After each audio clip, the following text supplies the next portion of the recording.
Olá, nós estamos iniciando o programa Em Discussão com Vida e hoje nós temos a honrosa presença aqui no estúdio da Assembleia Legislativa, da TV Alesp, de um grande compositor, poeta, escritor, pesquisador, educador, músico, compositor, professor, educador Salomão, né? Nós conhecemos como Saloma. Muito obrigado pela sua presença, obrigado você pelo convite. Salomão, aqui no nosso programa da TV Alesp. Nós temos muito material seu, CDs, livros, DVDs, mas eu queria começar um pouco o nosso debate aqui falando um pouco de educação. Você é professor da Fundação Santo André, da aula de História, né? Você fez uma pesquisa importante sobre cultura negra no Brasil, sobre música, a relação da música africana na África e no Brasil. Queria falar um pouco sobre isso exatamente, né? Do teor da sua pesquisa, o que exatamente você pesquisou nessa área, qual a influência da música negra africana na música brasileira, na cultura brasileira? Bom, o que eu tenho de experiência da vida, e isso eu já levei para a universidade, era criação musical, audição musical, não de uma forma muito com grande prestígio e mídia, mas circulando aí pelo interior de Minas, interior de São Paulo, pela periferia de São Paulo. E isso é uma carga já de uma experiência familiar. Meu pai construía instrumentos musicais, tocava. Minha família, eu tenho 3 irmãos que também eram compositores, enfim, são compositores, fazem música ainda hoje. E também são educadores, de uma maneira que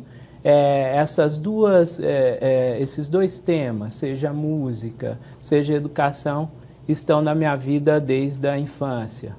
E ao chegar na universidade, eu, de certa maneira, cheguei já com um projeto em mente, até um pouco ingênuo, né? Eu queria fazer a história da música negra no Brasil. Até hoje eu consegui algumas coisas, mas, enfim, algumas conquistas na graduação. Nós estudamos a música rap, faz parte da estética do hip hop. No mestrado, estudei discursos de pertencimento ou de negritude na música urbana brasileira, dos anos 60 até os anos 90. E no doutorado, depois de ter participado de um curso de etnomusicologia, que é um nome meio estranho, mas é uma linha da antropologia, né?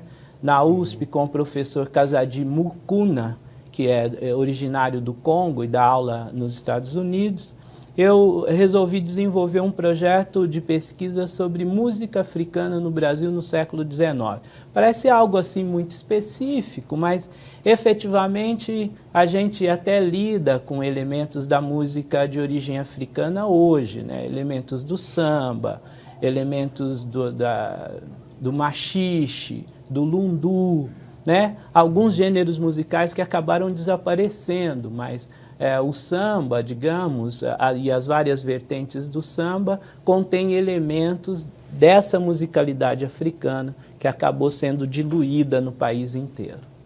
Saloma, nos últimos anos nós tivemos a aprovação de 2 leis importantes, uma em 2003 e outra em 2008. A primeira em 2003 é sobre o estudo da cultura africana no Brasil, da história do negro no Brasil, né, que inclusive modificou a LDB, a Lei de Diretrizes e Bases da Educação Nacional, trazendo a obrigatoriedade do estudo de cultura africana no Brasil. Isso. Cultura do negro no Brasil, enfim. E depois, em 2008, nós tivemos a aprovação de uma outra lei que alterou a LDB, que foi a volta da música, né? O ensino de música nas escolas. Mas o principal objetivo do ensino de música na escola, segundo a legislação, não é ensinar o aluno a tocar o instrumento, a ler uma partitura musical, mas fazer o resgate da história da música brasileira, né? A sua construção, os seus formadores, as suas influências. Como que você vê essas 2 leis? Você acha que elas estão funcionando hoje nas nossas escolas? Você acha que elas são importantes nesse sentido? Essa legislação fortalece, mas as leis são aplicadas ou não na realidade concreta das escolas? São. Bom, o fato é que a Lei 10.639, então, esse é o número específico da lei. 2003. 2003, e depois a 11.645, ambas percebendo uma demanda, né, foram criadas através do Conselho Nacional de Educação, mas percebendo uma demanda social por esses temas no processo educativo brasileiro. Imagine você que a gente tem 500 anos de educação formal, né, de escola dentro da visão ocidental de escola. Entretanto, até recentemente, nem África, nem Brasil negro, nem Brasil indígena era aplicado como um fundamento da educação brasileira, né? Então, essas duas leis, elas foram promulgadas no sentido de tornar obrigatório o ensino de história da África, história dos negros no Brasil e do Brasil dos povos originários. Entretanto, a escola também, ou a educação, ela tem a sua convenção, né, as suas caixinhas com os conteúdos, as disciplinas todas arranjadas, e além de um conservadorismo grande, né, por parte das instituições, né? Então, nós tivemos avanços, sim, ao longo desses 12, 13 anos, com uma entrada boa de temas nas escolas, nas redes. Alguns governos, os governos mais progressistas, sobretudo, adotaram algumas políticas de introdução desses temas, com formação continuada de professores, mas no momento a gente está vivendo uma situação de retrocesso, né? Primeiro foi efetivamente a desobrigatoriedade. Primeiro era a obrigatoriedade, agora... Com uma reforma do ensino médio. Uma reforma do ensino médio que torna não obrigatório a introdução desses temas. Então, nós estamos vivendo um momento mesmo de retrocesso. Mas, ao mesmo tempo, também alguns avanços puderam ser observados, né? Aqueles professores e professoras mais comprometidos politicamente com a mudança, eles acabaram incorporando nas suas práticas educativas. Isso talvez nenhum governo temerista ou não é capaz de reduzir, né? Então, agora quanto a... Só antes de você entrar na música, e em relação à produção literária, você conhece, tem muito material já produzido nessa área de estudos africanos no Brasil? Tem. Material didático? Inicialmente havia pouco material, mas ao longo desses anos, tanto teve iniciativa por parte de pesquisadores independentes, como teve iniciativa também das universidades, das grandes e boas universidades públicas, lançaram muito material. Então, desde material para o ensino infantil, com livros didáticos, jogos matemáticos, brinquedos, buscando uma representação de diversidade, quanto houve também iniciativa de grandes editoras, né? Um mercado se abriu e as grandes editoras também acabaram investindo um pouco nesse campo. Mas eu acho que o principal avanço e que deu uma capilaridade foi, sobretudo, uma produção independente de autores e autoras negras e negros e indígenas. Nós saímos no final da década de 80 para o início de 90, tendo duas ou três referências, por exemplo, de autores indígenas, e hoje nós temos encontros nacionais de escritores indígenas, com mulheres e homens de várias etnias, que através da prática, da escrita tal, oferecem os seus livros para a sociedade. Óbvio que quando a Flip, né, que é a Feira de Literatura de Paraty, faz os seus encontros, ali é mesmo uma busca de um grande mercado consumidor. Essas temáticas negras e indígenas não entram lá. Aliás, excepcionalmente, esse ano Paraty teve um espaço que foi, de certa maneira, ali ocupado pelo Lázaro Ramos. Então, teve uma repercussão de autores negros brasileiros e, ocasionalmente, haviam autores africanos, né? Mas, agora, em síntese, o que a gente pode observar é, se a lei não for encampada pelas próprias administrações públicas, pelo Executivo Municipal, através das secretarias de Educação Municipal, pelas secretarias estaduais de Educação e, novamente, pelo Ministério, não nessa situação de exceção, né, de golpe, enfim, e de prejuízo da democracia, mas no retorno do Estado de Direito, pode ser que a gente ainda consiga recuperar esse período aí, digamos, de desertificação das culturas negras, afro-brasileiras e indígenas, né? Você me falou de história, eu me lembro, eu fiz história também nos anos 80, de 84 a 86, e me lembro que no curso que eu fiz de história não tinha nenhuma matéria, nenhuma disciplina ligada à história da África. E até hoje existem universidades que ainda não têm. Não tem, né? Aliás, não são todas que têm, que é um verdadeiro absurdo, né? Sim. Então, quer dizer, a gente tem essa deficiência nos próprios cursos de história. Sim. Agora, isso, Saloma... No fundo, revela efetivamente uma visão elitista, racista. Branca da sociedade brasileira que se aplica à educação de nível superior, né?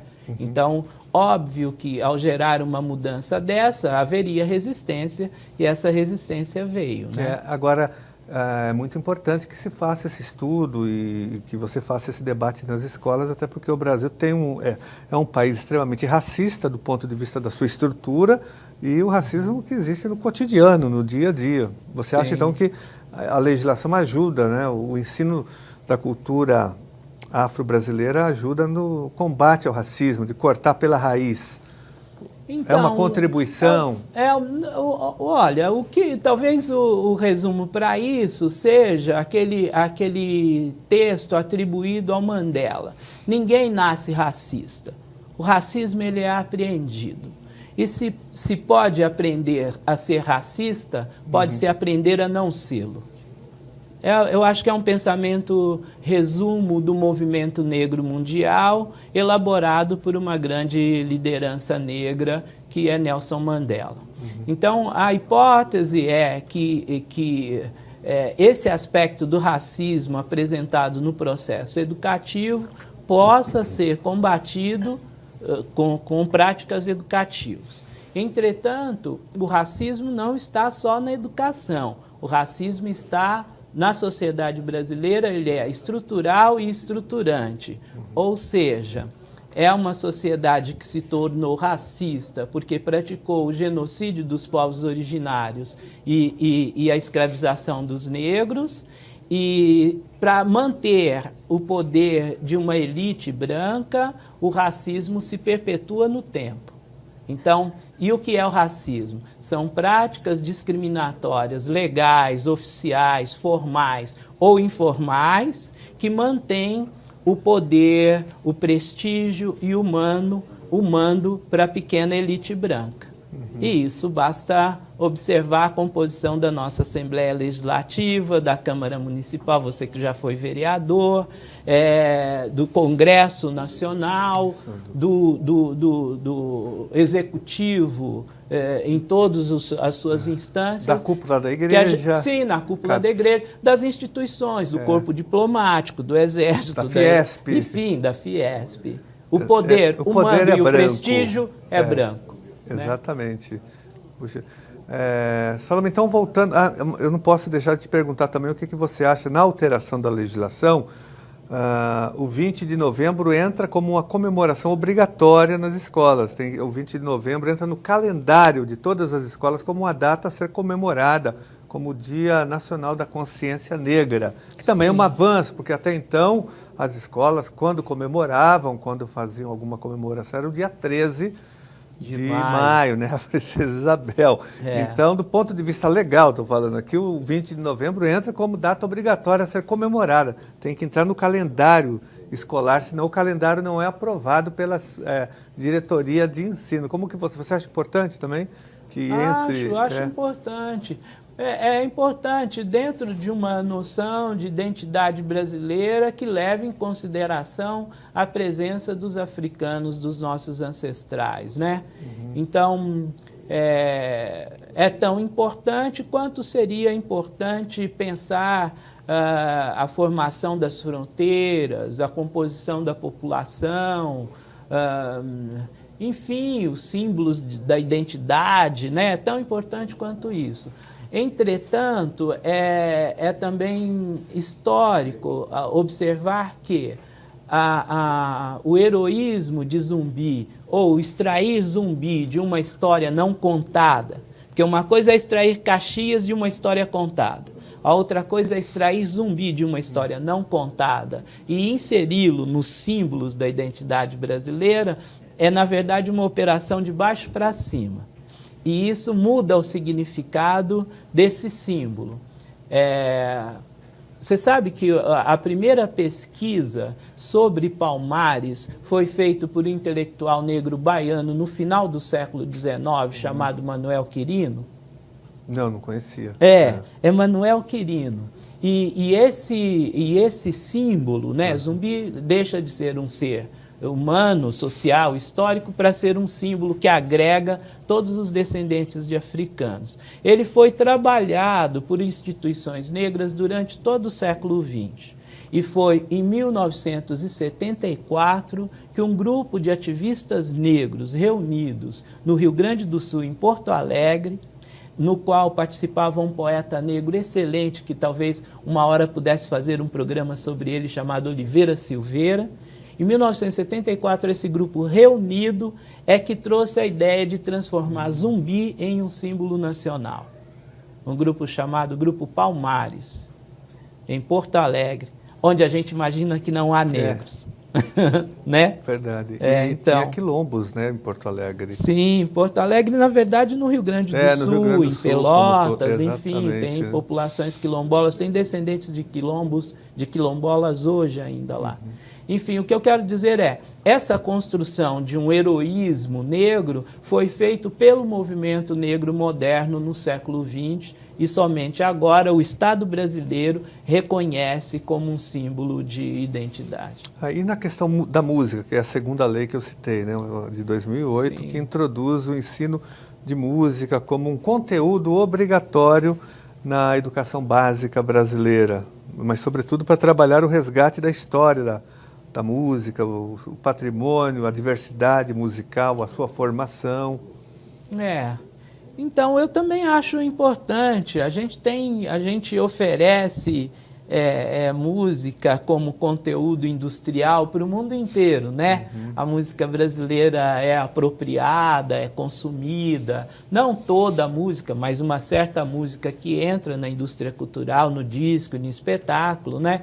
É consumida no país e fora do país, no mundo inteiro. E realmente nós temos ainda hoje uma diversidade em termos de culturas musicais muito grande. Ao mesmo tempo, um mercado que é cada vez mais cruel, né? Mais seletivo, emburrecedor, né? Comprimido em algumas faixas musicais, enfim. Então, uma legislação cumprida seria, primeiro, um ótimo espaço de trabalho para os músicos, para os educadores músicos, se isso de fato ocorresse. Seria, ao mesmo tempo, uma forma de preservar as múltiplas culturas musicais que existem no Brasil e ainda alargar o espaço reflexivo e criativo para as nossas crianças. Mas, ao mesmo tempo, também vai exigir formação, investimento, né, para a compra de materiais, para a formação dos professores, e numa época em que a gente entende que os investimentos estão indo para áreas cada vez menos prioritárias, né?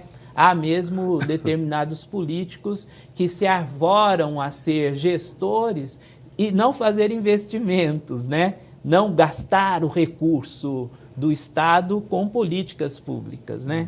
Então, estamos vivendo esse momento aí, conflituoso, né? Hoje mesmo, aqui em São Paulo, nós podemos citar 2 casos, tanto o governador Alckmin, que cortou uma boa parte do orçamento da cultura, e o prefeito Dória também, que congelou. Os 2 orçamentos estão praticamente congelados. Nós estamos discutindo aqui o orçamento para 2018, e a cultura aqui no estado de São Paulo, não há investimento de nem 1% do orçamento da cultura, não chega a 1 bilhão o investimento em cultura no estado de São Paulo, que é o estado mais rico da federação. Sim. Isso confirmando o que você está dizendo, dos cortes nas áreas sociais, sim, tanto na prefeitura de São Paulo, que é a maior prefeitura da América Latina, como no maior estado, né? Imagine, sim, o resto do Brasil, a situação do Brasil. E mesmo quando não há um corte objetivo no orçamento, que há um desvirtuamento, né, dos recursos, ou seja, ao invés de empregá-los naquilo que é essencial, que é a melhoria dos prédios, a melhoria das condições de trabalho dos professores, a melhoria, obviamente, do salário, né? Empregar efetivamente o que rege os planos de carreira, né? Então, os investimentos, mesmo quando não são cortados, eles não são aplicados integralmente naquilo que deveria, né? Minha condição, fui professor durante 15 anos na rede pública. Fui da graduação ao doutorado, e a diferença de salário ao final desse processo de obter o título de doutor, seria 10% sobre o salário básico. Então, que incentivo um educador, pesquisador com boa formação tem para ficar na rede pública? É zero, né? Na verdade, você é praticamente expulso.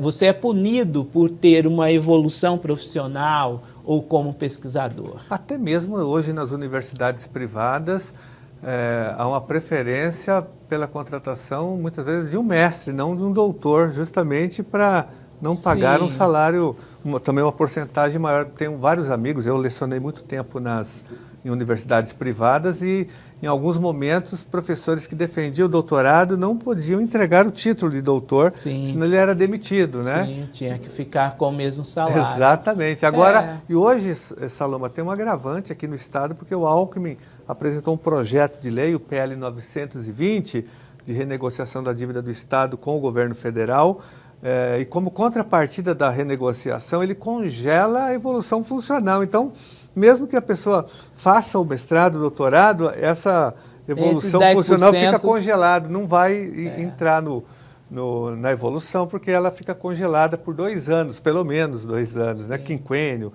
sexta parte, licença-prêmio, tudo isso será congelado se o PL for aprovado. Logicamente que nós vamos fazer um movimento de resistência. Saloma, mas eu queria estávamos falando de música, você tem uma vasta produção musical aqui de muitos anos, vários CDs gravados, aqui são muitos CDs, né, que eu queria que você falasse um pouco da sua formação musical, da sua produção musical aqui para o telespectador que está nos assistindo aqui, né? Vamos mostrando aqui.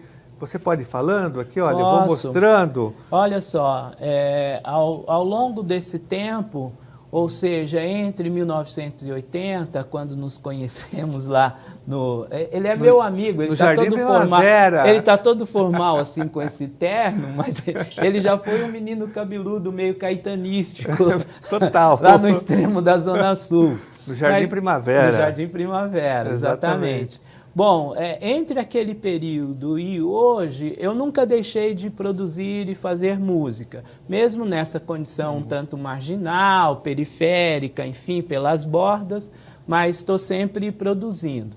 Então, aí tem esse que você está mostrando, é de 2016, gravado na Fábrica de Cultura do Jardim São Luís, lá do lado do cemitério, onde o governo do estado de São Paulo enterrou, né, vários jovens que foram mortos ou pelas forças policiais ou mesmo pelos matadores profissionais.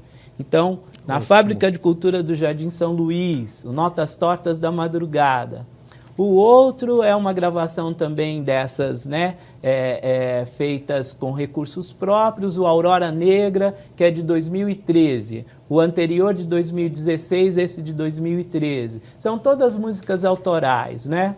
Esse Faces da Tarde, que foi gravado aqui na Vila Mariana, o produtor é o Gustavo Fischer. Faces da Tarde, de um Mesmo Sentimento, de 2010.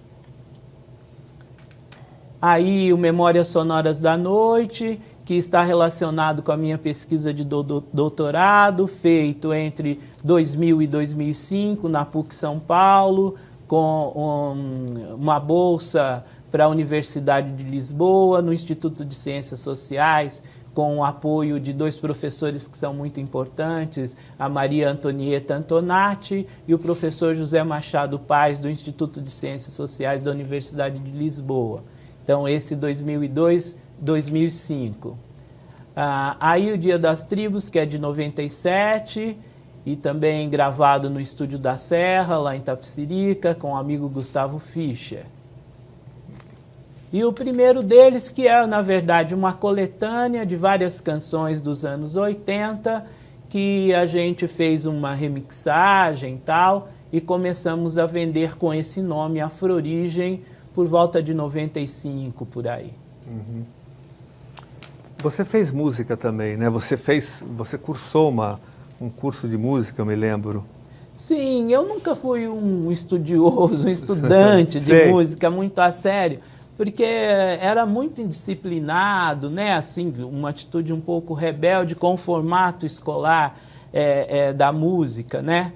Mas eu fiz Fundação das Artes de São Caetano, fiz instrumento, flauta transversal e voz, e fiz também instrumento, bacharelado incompleto, inconcluso, na FAAM, Fundação Alcântara Machado. E fiz vários cursos livres por aí, nos conservatórios Souza Lima, estudei com os amigos Cabral, Akira S., vários desses parceiros, Luiz Rosa, grandes parceiros que passaram assim pela minha vida, também me ensinaram muito sobre harmonia, sobre história da música, enfim. Eu posso dizer que sou um estudioso de música, mais por frustração de não ter sido um músico efetivamente disciplinado do que por qualquer outra coisa. Tá. Salomão, nós vamos fazer um rápido intervalo e voltamos aqui, continuando a nossa conversa. Ok.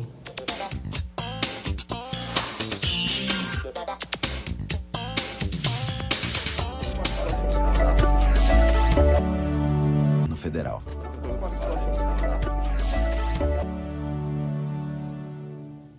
Olá, estamos de volta com o programa Em Discussão com Vida. Estamos entrevistando hoje o Saloma Salomão, que é músico, é poeta, é escritor, educador, professor, multimídia, tudo, né, Saloma? Na verdade. Saloma, e você estou com um livro seu aqui, né, que é uma coletânea de poemas, vejo aqui até partituras. Queria que você falasse um pouco desse seu trabalho. Sim.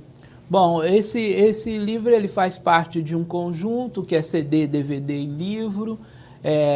Foi feito em 2006. Ele tem algo que poderia ser pensado como um testamento, algo de caráter autobiográfico, que tenta condensar uma produção artística, né?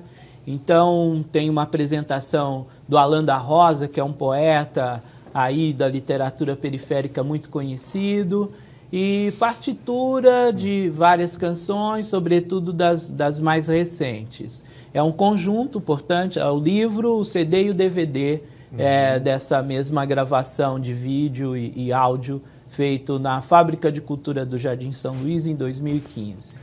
Nós temos também aqui um outro trabalho seu, que é Diáspora Reversa, que na verdade é um documentário. É um documentário, documentário e livro. O livro está esgotado, nós fizemos só 300 cópias do livro, 300 cópias do DVD, mas é uma narrativa, digamos assim, histórica, sobre um fenômeno histórico, cultural, que é a presença de descendentes de brasileiros negros que foram enviados à força para a África após as revoltas de 1835, na Bahia. Nós tínhamos um regime de escravidão, tínhamos o Código Negro, que não estava escrito na lei, mas foi praticado durante todo o século XIX, sobretudo a pena de morte. A pena de morte foi aplicada pelo menos a uns 750 brasileiros negros ou africanos que cometeram o crime de enfrentar com violência a escravidão. Então, alguns assassinaram senhores, capitães do mato, capatazes. Alguns foram julgados ou mortos imediatamente, enforcados, ou foram enviados para a África a contragosto. Alguns desses eram livres. E chegando lá nessa região, que é o Benin, eles se distribuíram em uns 4 países: Togo, Gana, Benin e Nigéria. Mas a comunidade mais conhecida desses brasileiros da África, ainda hoje, são aqueles conhecidos como agudás. E o que eles ainda mantêm, eles não falam mais a língua portuguesa, porque a língua oficial é o francês, desde o início do século XX. Então, eles perderam o sentido, eles cantam em português, mas não falam português. Então, essa pesquisa revela que eles são os mantenedores de elementos da música afro-brasileira que praticamente desapareceram aqui. E eles preservaram lá, através de 2 práticas, que é a festa do Senhor do Bonfim, que eles fazem na mesma data que da Bahia, e a festa da Burrinha, que na verdade é uma síntese do que era no Brasil o boi-bumbá. Boi-bumbá tinha inclusive na Bahia, no século XIX. E eles levam essas formas afro-brasileiras para a África e vão mantendo lá ao longo de quase 200 anos. O que eu tentei, a hipótese que eu tinha era a seguinte: será que a cultura musical desses afro-brasileiros, ela sofreu as mesmas mudanças que a cultura musical dos afro-brasileiros aqui? Então, a pesquisa faz essas perguntas e vai vendo que conteúdos estão lá ainda, que conteúdos estão aqui, na festa da Burrinha aqui, na festa da Burrinha lá, na festa do Bonfim lá, na festa do Bonfim aqui. Então, fui para o Benin, fui para a Bahia. Você visitou alguns países da África na sua pesquisa, né, de doutorado, e isso te influenciou a sua produção musical? Você captou elementos dessa música africana para a sua produção? Eu digo isso porque o Gil e o Caetano, meados dos anos 70, participaram de um festival na Nigéria. E eles dizem o seguinte: eles voltaram com muita influência, tanto é que o Refavela do Gil, aquele LP dele, é muito influenciado por essa visita no Festival de Música da Nigéria. E o Caetano Veloso também foi influenciado no LP Bicho. Ele fez o Bicho, o LP Bicho, e o Gil Refavela. Eles falam: nós fomos influenciados pela musicalidade, né, africana. Você sofreu essa influência também? Ou você já tinha essa influência, já conhecia? Porque você foi num tempo que já tem com internet, então o acesso já era diferente. E também perspectivas diferentes, né? O Gil, numa das reportagens em 78, ele fala que não se via muito como negro, né? O que é interessante, que a musicalidade dele, desde 60, tem muita negritude, né? Mas talvez não se visse do ponto de vista político como negro. Mas há uma diferença fundamental, quer dizer, o Refavela tem esse aporte, né? Ele levou efetivamente um choque, porque ele, como um brasileiro negro, ao se ver diante de Fela Kuti, que é um músico nigeriano muito importante para a formação de uma estética afro-mundial, digamos assim, com uma forma musical chamada comercialmente de Afrobeat, né, que tem elementos do soul music e de música tradicional africana. Mas eu já tinha esse conteúdo, quer dizer, eu tanto sabia sobre o Festival de Arte e Cultura Negra. O nome do festival é Festival de Arte e Cultura Negra. Isso, Festac, Festival de Arte e Cultura Negra da Nigéria, como também já tinha uma crítica, tanto ao Caetano quanto ao Gil, em função das suas não negritudes, né, digamos assim, né, ou de uma visão política do que é ser negro numa sociedade racista. Vamos chamar negritude assim. uma visão política do que é ser negro numa sociedade racista. Embora entre eu e o Gil há uma distância grande, uma distância social, né? Ele filho de médicos baianos, um cara super estudado e tal. A mãe dele era professora. Mãe professora, 3 gerações de educadores na Bahia, né? E eu efetivamente sou filho de lavrador, então a mim não tinha muita possibilidade de não me perceber como negro, né? Mesmo que eu quisesse esquecer, talvez até os meus amigos de escola diziam negro, negro, negro, né? Quer dizer, pela condição, ser pobre e ser negro, esse combo de exclusão não te dá muitas alternativas. Você tem que afirmar sua negritude diante disso, né? Desde muito cedo. Mas eu gosto de fazer essa crítica ao Gil, embora eu ame a canção dele, a música dele, eu gosto da figura humana dele e tal, mas eu gosto de situá-lo também no tempo, em relação à negritude.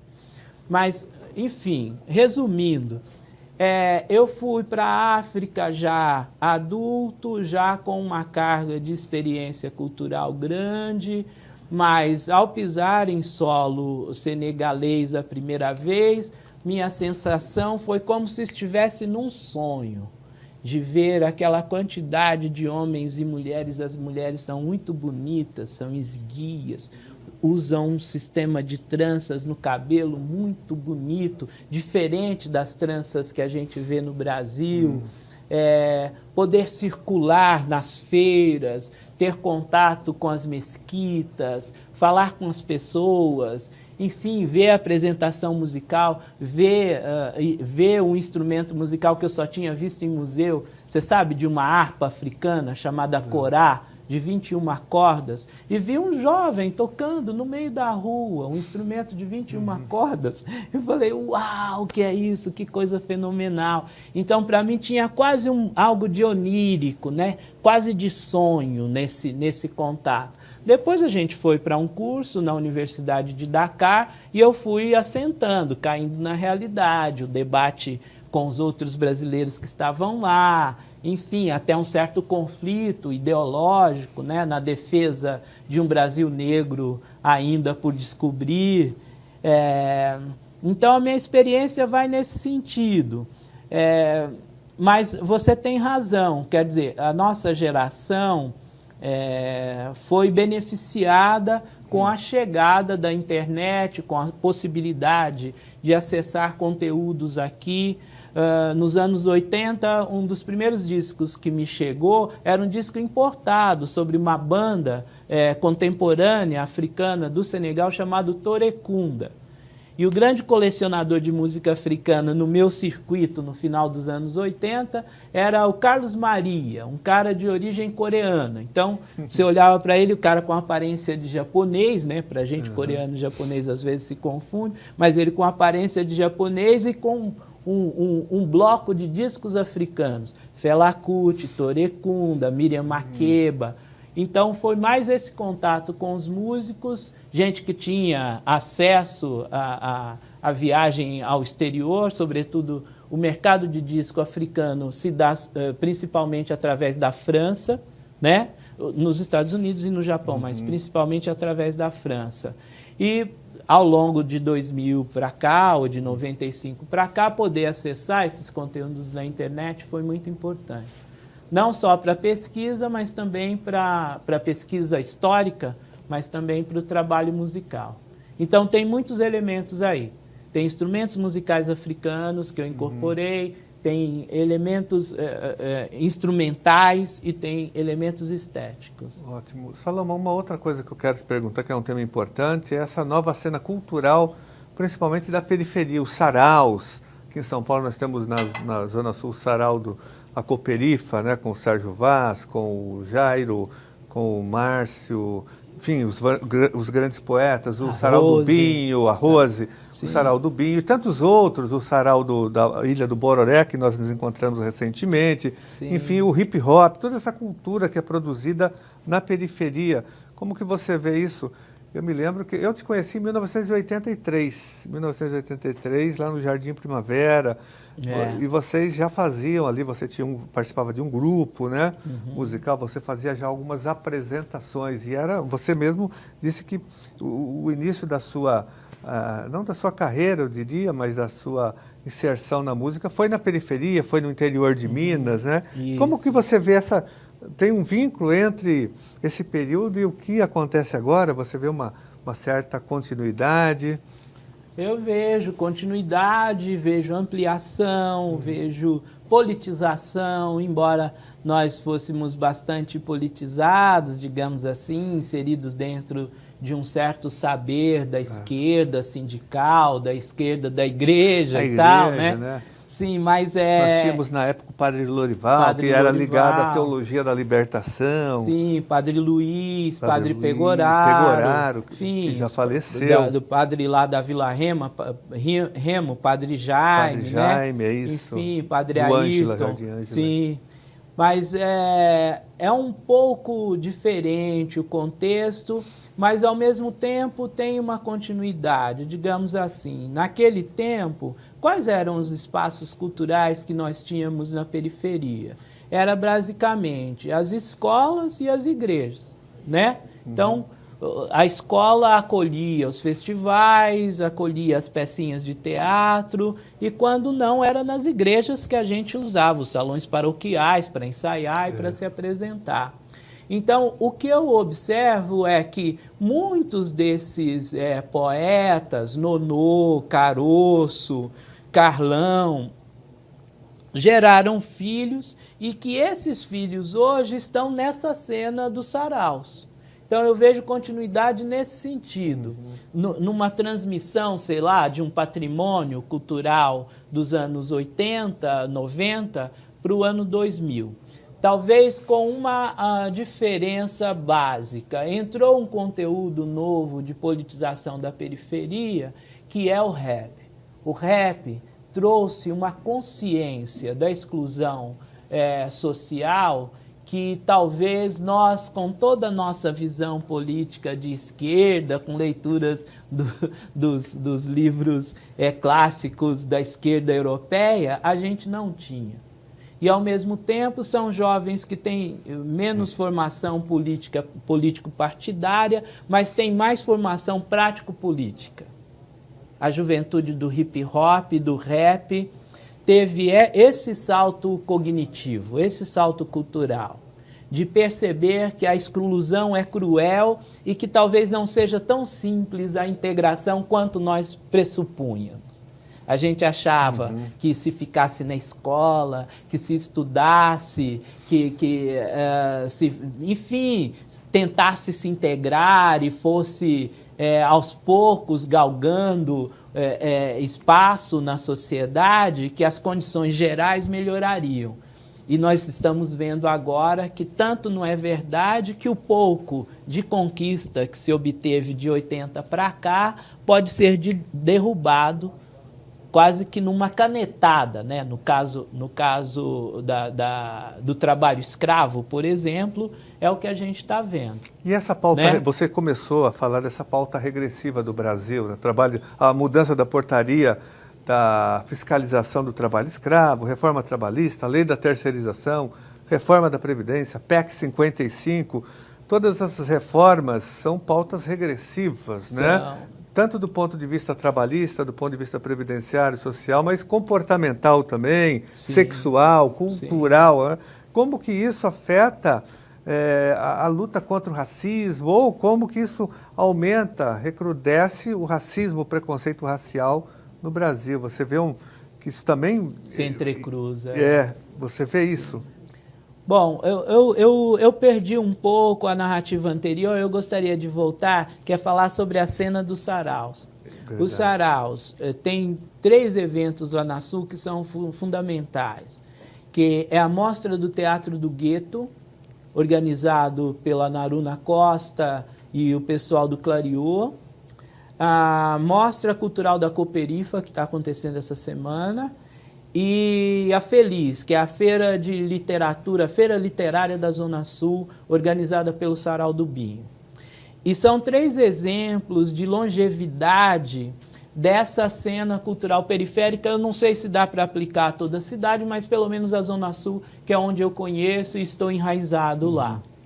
É uma mudança excepcional na produção, na criação, na veiculação, na democratização, por exemplo, da aprendizagem das linguagens. O Estado chegou tarde, né? Então, os CELs, que inicialmente seriam centros, além de serem centros culturais, seriam centros, de serem centros educacionais, seriam centros culturais também, chegaram tarde e ainda hoje são muito deficientes, não há uma continuidade de política pública. O Estado chegou tarde, o Estado também deixou matar, chegar a cifras absurdas de morte de jovens pobres, negros e periféricos para construir a fábrica de cultura, as 2 fábricas de cultura do Jardim São Luís e do Capão Redondo. O Estado chegou tarde nas periferias, né? Mas, agora, de outro lado, é importante também ver como esses agentes, como esses criadores, como esses sujeitos, né, sociais, históricos, assumiram para si a tarefa de produzir cultura apesar do Estado. Então, eu acho que essa imagem dessas lideranças, seja o Binho, a Suzy, o Sérgio Vaz, o Márcio Batista, a Rose, enfim, esses artistas, professores, educadores, que cumprem um papel fundamental na ausência do Estado.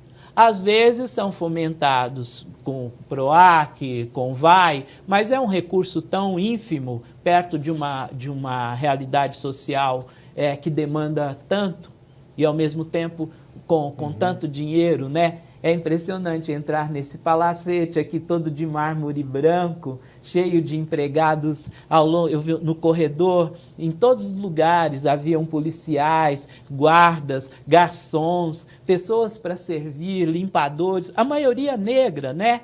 E ir olhando nos gabinetes a carinha dos deputados, em sua maioria brancos, né? Então, é a estrutura do racismo formal, do racismo que modela essa sociedade. Então, diante disso, primeiro, é importantíssimo localizar esses protagonistas, esses criadores, esses professores, esses educadores periféricos, ver a continuidade do racismo, da exclusão, mas as elites brasileiras ainda acham pouco. A PEC do trabalho escravo é uma exigência das elites agrárias contemporâneas que pressionam o mau governo, um governo fraco, um governo ruim, um governo corrupto, que entrega de bandeja uma legislação que retrocede para o final do século XIX. E, assim, à luz do dia. Sem reação da sociedade. Reação tem, talvez não seja uma reação suficiente para fazer a mídia, que é parceira, por isso que é importante esse espaço nessa instituição, que apesar do seu elitismo, do seu brancocentrismo, tem um canal, né, numa sociedade... Que é uma TV pública, a TV Aleste. Numa sociedade onde os canais privados têm um domínio absoluto da opinião pública. É o monopólio da mídia, dos meios de comunicação de massa, que tem o compromisso de formação ideológica da população, no sentido de manter as desigualdades e as diferenças. Sim. Saloma, nós já estamos... Um programa como o seu é quase um paradoxo. É verdade. Aqui é um espaço de resistência, né? Saloma, nós estamos chegando ao final do programa. Eu queria que você divulgasse as suas redes sociais, né? Você tem canal, tem YouTube, tem Facebook, para as pessoas acompanharem o seu trabalho e também para que elas tenham acesso à sua produção literária, musical. Olha só, eu preciso muito do dinheiro de vocês, né, espectadores. Então, quando você não tem lei de fomento, né? Você não, eu tive. Alguns trabalhos. Eu tive em 2 trabalhos, Mas mesmo assim, mas no geral você para não é manter o contemplado. trabalho circulando, quer dizer, contrato os músicos, chamo gente para cuidar da parte visual. Então, preciso muito vender os CDzinhos. Entretanto, também está disponível, tudo isso está disponível na internet gratuitamente. Você pode baixar no meu canal no YouTube, que é Saloma Salomão e Aruanda Mundi. E também pode acessar textos, reflexões, materiais que eu disponibilizo para a formação continuada de professores no meu blog. Chama-se mosaiconegrobras.blogspot.com. Mosaico Negro Brás, tudo emendado, .blogspot.com. Saloma, muito obrigado pela sua presença aqui, por essa riquíssima conversa. Tenho certeza que o telespectador que está nos assistindo aqui em todo o estado de São Paulo, ele recebeu uma grande contribuição sua aqui em relação a todos esses temas de educação, questão do racismo, a produção literária, musical. Muito obrigado mesmo, Saloma. Obrigado você, meu irmão. Bom trabalho aí.